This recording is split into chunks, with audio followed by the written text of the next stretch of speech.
Dans sa deuxième lettre à Timothée, saint Paul lui donne ce conseil. Je te le rappelle, ravive le don gratuit de Dieu, ce don qui est en toi depuis que je t'ai imposé les mains. Car ce n'est pas un esprit de peur, mais un esprit de force, d'amour et de pondération que Dieu t'a donné. L'imposition des mains en vie chrétienne est un geste très important. Quand on est baptisé, on a reçu l'imposition des mains. À notre confirmation, autre imposition des mains. À chacune de nos confessions, même si le prêtre se tient plutôt dans ce geste-là, mais c'est aussi une imposition des mains. Pour faire un prêtre, il faut l'imposition des mains, c'est le geste principal. Alors, que veut dire ce geste? Je vais le dire avec trois anecdotes, deux anecdotes disons et une blagounette. Première anecdote, nous avions reçu à Yssingeaux, paroisse dont j'étais vicaire, une très belle mission de Théopolis, la branche jeune de la communauté du Verbe de vie. Les jeunes étaient restés plus de 10 jours et avaient visité toutes les classes, visité les personnes âgées. Nous en gardons un merveilleux souvenir. À la veille de leur départ, le samedi soir, une belle veillée au théâtre municipal prêté gracieusement par la municipalité. Et là, Virginie, 21 ans, a donné son témoignage. Et à un moment donné, elle a dit « Il y a certains soirs, je le devine, où il te semble que rien ne va, tout le monde t'a plaqué, tu te sens nul, tu ne sais pas quel sens a ta vie. Est-ce que tu n'as jamais remarqué le petit creux sur ton couvre-lit, juste à côté de toi, le petit renforcement? C'est Jésus qui est assis là. Tu n'as pas senti sa main gauche sur ton épaule et sa main droite sur ton épaule droite?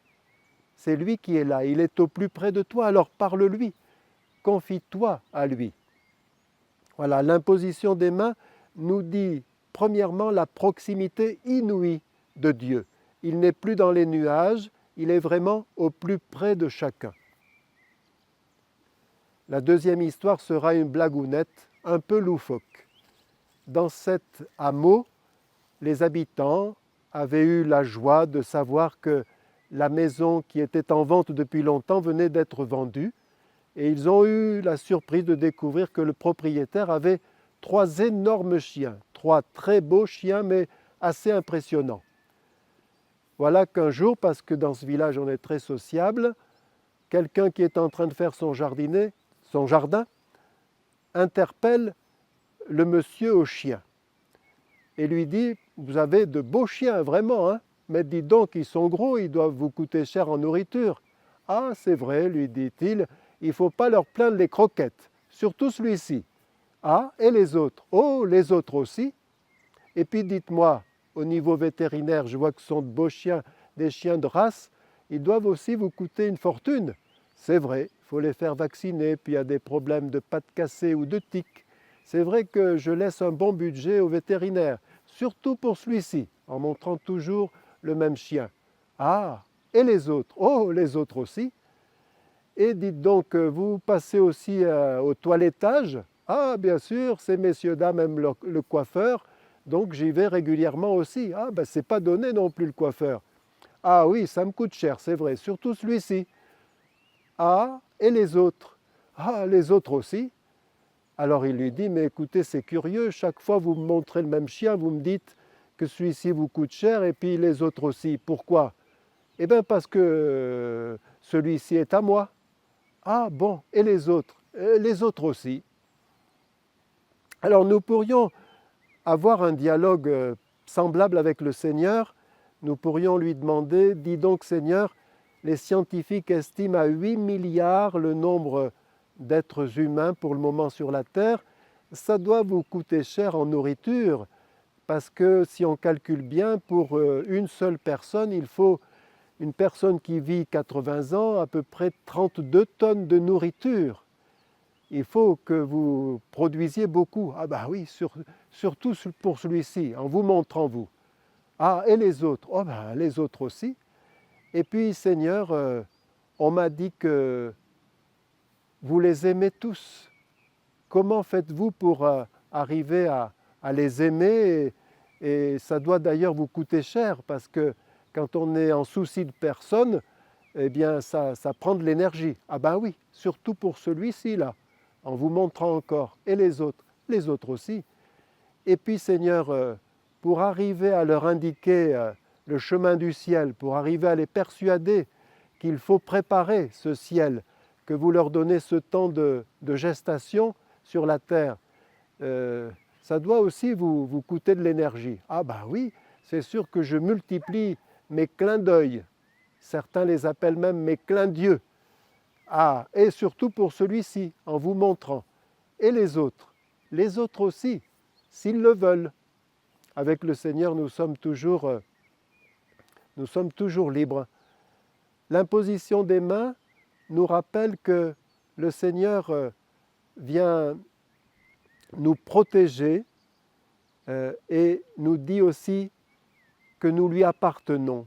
Je le dis aux parents dont je baptise un enfant, quand il sera grand, ou quand il arrivera à l'adolescence plus précisément, il découvrira facilement vos limites et vos défauts. Et à ce moment-là, il pourra se dire, oui, mais je ne suis pas seulement le fils d'Éric et Isabelle, je suis fils de Dieu.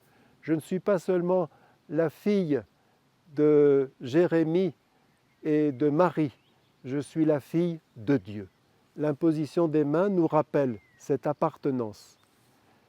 Troisièmement, ce sera une anecdote cueillie dans ma paroisse auprès d'une de mes paroissiennes. Françoise devait subir une opération chirurgicale très lourde, très importante à la colonne vertébrale.